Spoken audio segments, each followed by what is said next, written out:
నమస్తే. రాష్ట్రంలో ఎక్కడుండాల్సిన సమస్యలు అక్కడే ఉన్నాయి. ముఖ్యంగా నిరుద్యోగుల సమస్య చూసుకుంటే ఒక్కొక్కరు ఆమర నిరాహార దీక్ష పేరుతోటి ఎక్కడ పడితే అక్కడ దీక్షలు చేస్తున్న నేపథ్యం, రోడ్లపైకి వస్తున్న నేపథ్యం కనపడుతుంది.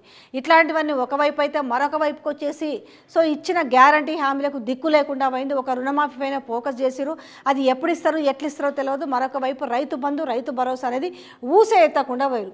ఈ నేపథ్యంలో తెలంగాణ కాంగ్రెస్ పార్టీలో ఏవైతే మంత్రివర్గానికి సంబంధించిన విషయంలో మంత్రి పదవులు మాకే కావాలంటూ మొత్తం కూడా ఢిల్లీ టు హైదరాబాద్ అనేది మొత్తం ఒక టూర్ వేసిన సందర్భం కనిపిస్తుంది. అసలు ఎవరెవరికి మంత్రి పదవులు రాబోతున్నాయనే చర్చ కూడా విపరీతంగా జరుగుతుంది.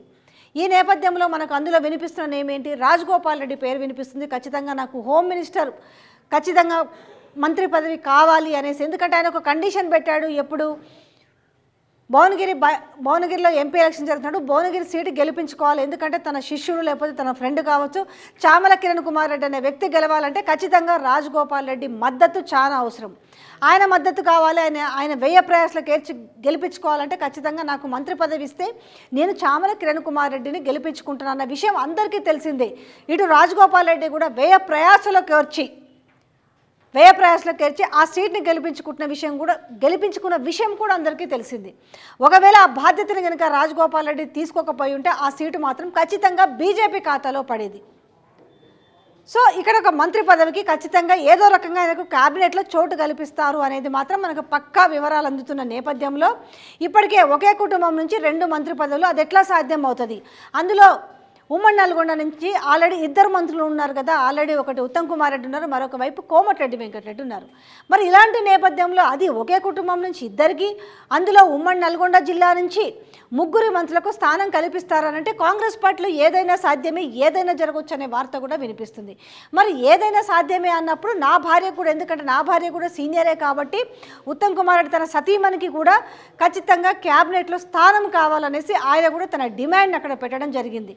ఎందుకంటే మొన్న దేశంలోనే దాదాపుగా అత్యధికంగా ఎంపీ పార్లమెంటు నియోజకవర్గాల చూసుకుంటే 5,90,000 చిలుక మెజార్టీని ఎక్కడ మనకి నల్గొండ పార్లమెంటు పరిధిలో రావడం జరిగింది. కాబట్టి అదంతా కూడా నేను బాధ్యత తీసుకోవడం వల్లనే వచ్చింది. కాబట్టి అందులో మెజార్టీ కూడా కోదాళ్ళ నుంచి బాగా వచ్చింది, అలాగే హుజూర్ నగర్ నుంచి కూడా భారీ మెజార్టీ వచ్చింది. కాబట్టి ఇందులో ఖచ్చితంగా కూడా నా భార్య కూడా ఇందులో క్యాబినెట్లో బెర్త్ దక్కాల్సిందే అనేది ఒక చర్చ జరుగుతుంది. ఈ నేపథ్యంలో సరే ఏదో ఒకటి, ఎందుకనంటే ఎక్కడి నుంచి అప్పుడు ఆల్రెడీ మల్కాజ్గిరి గెలిచే స్థానం లేదు, ఆయన సిట్టింగ్ స్థానము.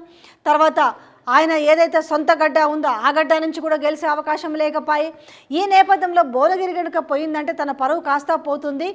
హైకమాండ్ దగ్గర తన గురించి బ్యాడ్గా ప్రొజెక్ట్ చేస్తారన్న ఉద్దేశంతో అందులో చామల కిరణ్ కుమార్ రెడ్డి ఎట్లయినా గెలిపించుకోవాలి అనేసి ఆయన ఇంటికి వెళ్ళి చాలాసేపు 2-3 గంటలుగా కూర్చొని రాజగోపాల్ రెడ్డి ఇంట్లో చర్చలు జరిపి ఆయన్ని బుజ్జగించి ఖచ్చితంగా చామల కిరణ్ అంటే నాకేంటి, ఒకవేళ గెలిపిస్తాను కానీ నాకేంటి, ఎందుకంటే వాళ్ళ కుటుంబాన్ని కాదనేసి.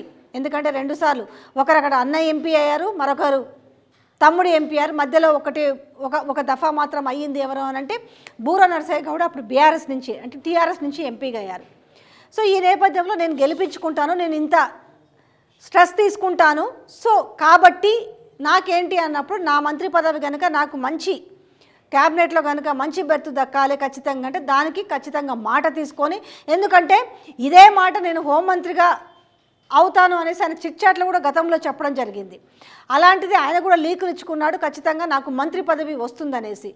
ఇట్లా ఆల్రెడీ మరి ఇప్పుడు సామాజిక వర్గాల వారిగా ఉన్నవి ఇప్పుడు 6 ఇచ్చుకోవచ్చు. అయితే ఈ దశలో 4 అన్నారు. ఈ 4 అంటున్న నేపథ్యంలో ఒకవేళ రాజగోపాల్ రెడ్డి కనుక మంత్రి పదవి ఇస్తే ఇక్కడ పద్మావతికి కూడా మరి మంత్రివర్గంలో స్థానం కల్పించాలి అనే ఒక డిమాండ్ ఏదైతే ఉందో మరి అది ఎంతవరకు సఫలమయ్యే అవకాశం ఉంది అనేది కూడా ఇక తెలియదు. మరొక వైపు ఇప్పుడు ఎస్టీల విషయంలో కావచ్చు, మైనార్టీ విషయంలో కావచ్చు, మరొక వైపు వివేక్ ఆల్రెడీ ఉన్నారు, అక్కడి నుంచి సుదర్శన్ రెడ్డికి ఇవ్వాలనేది ఒకటి ఉంది. దాని తర్వాత ఇక్కడ పరిగి రామ్మోహన్ రెడ్డి లేదంటే మల్రెడ్డి రంగారెడ్డి అంటున్నారు.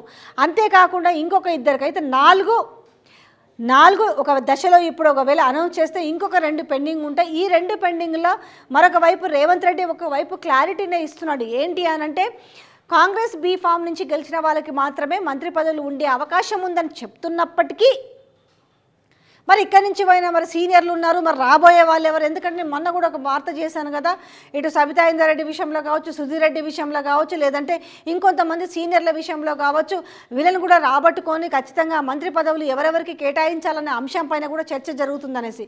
కాకపోతే వీళ్ళు పోతారా పోరా అనే అంశం పైన చర్చ జరుగుతుంది. ఈ నేపథ్యంలో కాంగ్రెస్ గేటుకి సబితా ఇంద్రారెడ్డి వార్తలు వస్తున్న నేపథ్యంలో ఆమె ట్విట్టర్ ఎక్స్ వేదికగా ఖండించారు, నేను పోయే ప్రసక్తే లేదనేసి. బట్ మీరు అనొచ్చు ఎప్పుడు ఏదైనా జరగవచ్చు అనేసి. సో కాబట్టి ఈ మంత్రి పదవులు సీనియర్లు ఇక్కడి నుంచి బీఆర్ఎస్ నుంచి ఎవరైతే పోతారో సో వాళ్ళకి ఖచ్చితంగా మంత్రి పదవులు ఒకవేళ వెళ్తే మాత్రం ఎవరు కూడా అన్కండిషనల్గా వెళ్ళారు కదా, కండిషనల్గానే వెళ్తారు. ఈ కండిషనల్గా వెళ్తున్న నేపథ్యంలో ఖచ్చితంగా క్యాబినెట్లో వాళ్ళకు కూడా స్థానం కల్పించాలి. కాబట్టి ఇప్పుడు రేవంత్ రెడ్డికి ఇదొక ఉచ్చులాగా బిగుసుకుంది. ఇప్పుడు రాజగోపాల్ రెడ్డికి ఇవ్వకపోతే అక్కడి నుంచి ఉత్తమ్ కుమార్ రెడ్డి కూడా డిమాండ్ పెట్టాడు.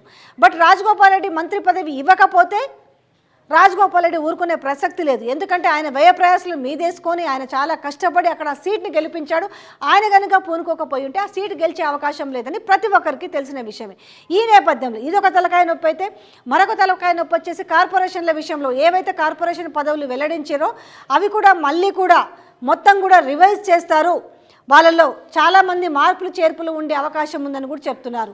సో ఎప్పుడు ఏ క్షణంలో ఏదైనా జరగవచ్చు. ఇది ఒక సెక్టర్ అయితే ఇదంతా కూడా వీళ్ళు ఢిల్లీ టు హైదరాబాద్ 1, 2, 3, 4 అన్నట్టుగా నారాయణ చైతన్య స్కూల్లో కూడా ర్యాంకులు కనుక అనౌన్స్ చేసినట్టుగా వీళ్ళని లెక్కలు పెట్టుకుని ఢిల్లీకి పోతున్న నేపథ్యం కనిపిస్తుంది.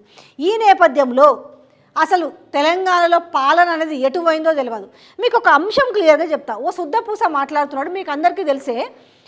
ఆయన చెప్తున్నాడు ఈవిడ ఏమీ బాగాలేవు, బెల్ట్ షాపులు రద్దు చేస్తామన్నారు, బెల్ట్ షాపులు రద్దు చేయలేదు, పెన్షన్లు ఇస్తామన్నారు, పెన్షన్లు ఇవ్వలేదు, రుణమాఫీ చేస్తామని రుణమాఫీ చేయలేదు, 2500 రూపాయల మహిళకి ఇస్తామని 2000 ఇవ్వలేదు.